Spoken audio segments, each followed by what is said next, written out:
Good morning, sir. I am Mimika Punsak. So, ang napunta po sa amin sa Group 4 is all about the monetary value estimizations and illustration. So, ito po ay isang ginagamit po nila ito sa pagtansya kung magkano ang halaga ng isang bagay gaya ng isang produkto o serbisyo base po sa halaga o presyo. At ginagamit din po ito sa negosyo sa pagpaplano sa tamang paggamit ng pera para sa isang business. So, dito po, examples, ang Genetic Corp po ay gumagawa ng mga bagong teknolohiya para sa mabilis na genetic testing tulad ng DNA test na nagpapaunlad sa pagsusuri ng DNA. So, yung monetary value estimations po ay tinatansya niya ang halaga ng pera para malaman kung magkano ang halaga nito or matipid o mapakinabangan ng mga institusyon sa mga bagong teknolohiya o industriya. So that's all. Thank you. Good morning, sir. My name is Vicente. Yung napunta po sa akin is yung benefits po. Number 1 is yung tumataas yung ani ng fall of length ng cDNA.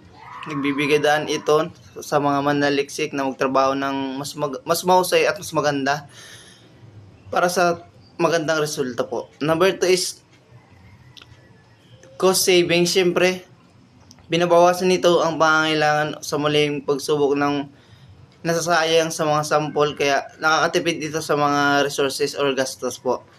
Siyempre, sa madaling salita, yung technology na ito is nagbibigay ng magandang resulta o nakakatipid sa mga gastos at nagpapabilis ng proseso. Yun lang po.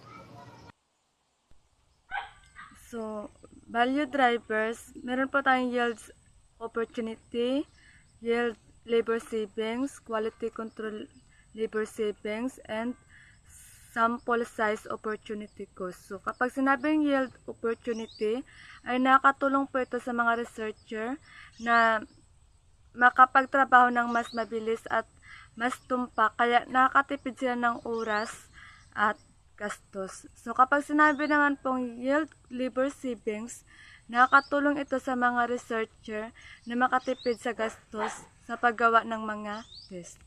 So, when we say a quality control labor savings, may mataas ito na kalidad, kaya hindi natin kailangan ng quality control labor savings.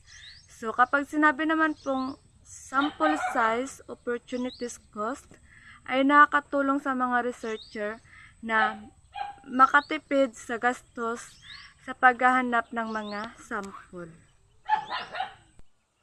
Result of monetary value estimation.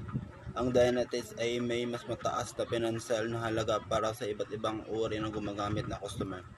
Ayon sa pagtata at ang kabuang halaga ng economic nito ay umaabot sa 2,528 para sa mga commercial researchers, habang ang 1,685 naman na halaga para sa mga academic laboratories.